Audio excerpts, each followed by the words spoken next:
And in this series, we're going to talk about following up and following through, and we're going to break it down into a couple of phases. One is going to be following up with the driver properly and following up with the carrier properly. These are critical, and this particular series is critical to ensure that you're going to get paid on the person that you've invested so much time and so much energy in. Now, real brief, I want to recap just a little bit what we talked about in the first two series. The first one was on pre-qualifying drivers, and I loved the quote Steve Smith had in there that basically said he's seen a lot of great recruiters, but he's never seen a great recruiter that was not a great pre-qualifier. So I would encourage everyone listening to these tapes to revisit these. They're fundamental pieces to ensure that you're successful and that you're ongoing, producing results. And you can never, ever, ever, as we talked about in that first tape series, you can never over pre-qualify a driver. The second tape series we covered was on doing a proper professional presentation of the trucking company. There are critical things that a truck driver has to know and feel good about in order for him to move from his current position to a new unknown position. And this series that we're going to do here is critical because it's important for a driver, even though he's moving from something that he is most likely not happy with or it's not working, he's moving from something that's known to something that's unknown. And so it's critical for us to be able to hold his hand and walk him through the process. So we're going to talk about following up and following through. And we're going to talk about how and when and what a recruiter needs to do in order to ensure that his time and his energy and his efforts are being maximized. I'm going to have Doug talk here for a minute. Doug has done a phenomenal job. He did really what any great recruiter will do. They'll take something that has been built. They're not necessarily reinventing the wheel, but they will find a way to perfect and make a better wheel. And he has done a phenomenal job on following up and following through with the drivers and with the trucking companies, and that's why we have him here to help with this series. So Doug, I want you to take a minute and talk to people. This could be as if they're new recruiters in your office, or if you were to go back in time and talk to yourself just about some of the things that you can do from a recruiting standpoint to help ensure that you're maximizing the time and the energy that you put into these guys and what you do in the following up, following through process. And I would note this, Doug can touch on it. I think it's important that you have a good callback program in place. And we used to teach it this way, that you have a driver call back in 24 hours. It's a good time to be able to assess and evaluate, how effectively did you close this guy? Did you really solve the problem? If he doesn't call you back, you may have a problem. And so that's a time that you can address that. And B, it just helps to start to get the communication and the relationship building to become that much stronger. So why don't you talk about, once you submit an application to a trucking company, start at whatever point you feel good about that would pertain to this, but what are some of the critical things that a recruiter should know in order to make sure that they're properly following at this point too? You can say, hey, look, your application was excellent. Assuming everything comes back clear, we're going to get you approved. I don't like wasting my time. I don't like wasting your time. We both took the time to do this application. I'm extremely confident it will be approved, and we should be able to get you into the next available orientation. Right, and that's a great point. You'll have a feel, I think, at this point. Again, if the guy calls you back, you're in good shape. If he doesn't call you back, but he answers your phone call and he says, hey, you're on my list, I was planning on calling you, I just have been hung up, that's not necessarily a problem. If he doesn't call you back and he doesn't answer your phone call, now you might have a problem. So, but then again, you have to just retrace your steps at that point if you've lost him, and if the guy indicated to you that A, he was going to stay where he was, B, he wasn't quite comfortable, which hopefully you got another shot at him, if not at that company, because we are by nature brokers. Maybe you get a shot with him somewhere else. Say, hey, I don't care who you go to work for, as long as you're happy, you make money. If we need to look look at another option, we can do that. But let's make sure we find the right option, because I don't want just you. I want you. I want your friends. I want you to be happy with where we go. Okay, so the 24-hour point is just a good place to touch base. The 48-hour point, we're probably going to have more information. I would take a second here just to say, ideally, we strive for and we ask the companies we work with to at least give us some type of notification once they receive an application from you. That's to let you know, hey, I got it, I'm running with it, and I'll get back in touch with you. Typically, they need 48 hours to really have any kind of maybe a 70%, 80% idea of whether or not they're going to be able to hire this guy. But the 24-hour point, just so I cover that again, that's to touch base with the driver. That's nothing else than to probably hold his hand, make him feel good, and that you're progressing and that you didn't miss anything with him, that he is in fact still, you know, hot on the burner. The 48-hour point is going to be critical, because now they're probably going to be able to give you some kind of information to let you know whether or not this guy is going to fly. And you mentioned what I thought was good. It's always important, it's not a bad idea to call the driver first before you call the trucking company or send the trucking company an email, because oftentimes if they really like the candidate, they're not going to wait necessarily to call you. They may call them direct and say, hey, you look great, we want to have you in here.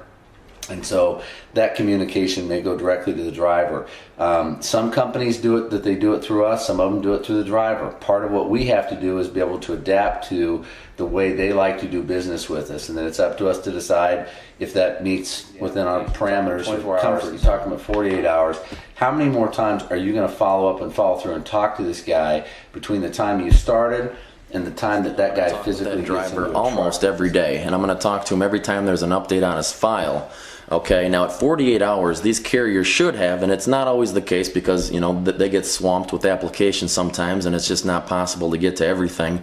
But at 48 hours, generally the carriers have the MVR pulled, they have the criminal pulled, and they're starting the verification of employment process. Okay, now this is the number one thing that's going to slow the application process down. If you have a driver that had, say, for example, 3 jobs in the last 3 years, all 3 of those jobs need to be verified before they can give an approval on that driver generally. Okay, so it's important to know if that's where they are in the process. The MVR is clean, the criminal's clean. Now you can rest assured of the driver that everything's good. We're just waiting to hear back from your past employers. Unfortunately, how fast they get that back to us is somewhat out of our control. You bet. And a lot of that is out of the trucking company's control too, because technically the Department of Transportation gives these companies up to 30 days to respond on a job reference.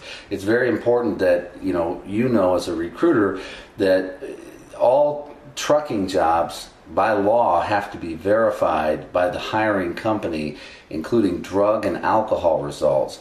And so many times the trucking companies are at the mercy of another company getting those reports back. And you can pretty much rest assured, whether they say it to you or not in an email or over the phone, that you know that the DAC and the MVR and the criminal history are done within 48, no more than 72 hours.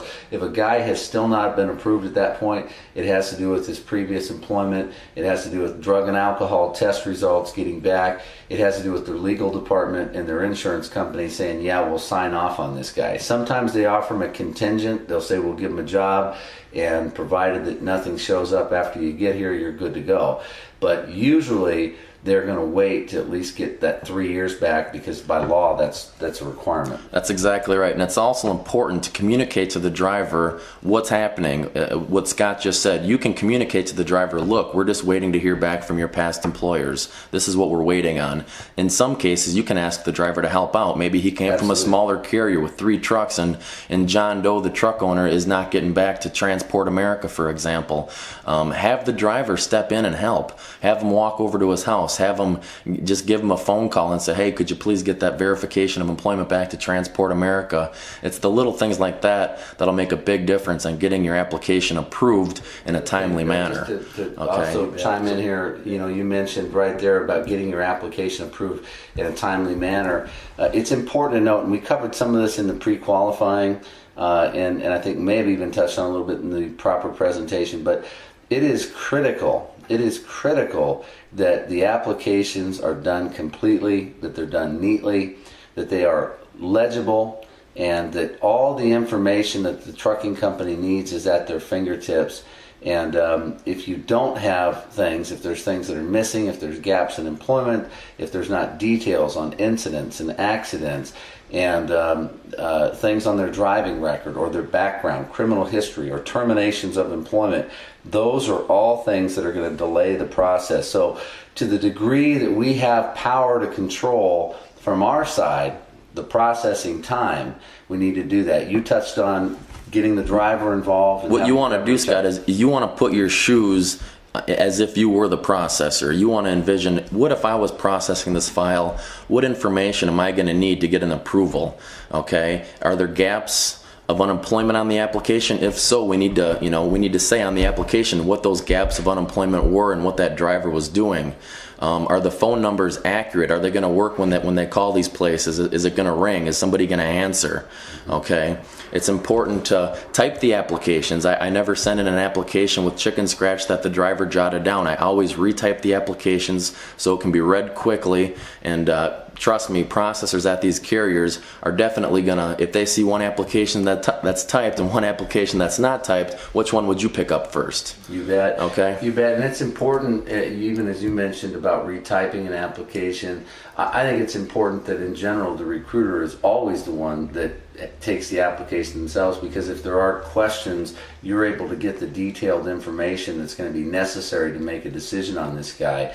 So the communication, starts and it backs up to some of the pre-qualifying, but in order for this to happen in a timely manner, in order for your follow-up and follow-through with the trucking company to be in a healthy nature, and they can see that this person takes it very personally and very professionally to make sure that all of the I's are dotted, the T's are crossed, and all the information they need at their fingertips to be able to go to somebody in safety or their boss or whoever, if a guy is on the border, to get him approved, that they have all of that information. So that's critical in your communication and your following up with the companies. If when you talk to the trucking company, they say, hey, everything looks great, fantastic, that's an awesome thing to hear. If when you talk to the trucking company, they say, hey, I need to know about this, I need to know about this, I need to know about that, then you need to slow down, you need to take a look at, back up, and you need to listen to these tapes, and you need to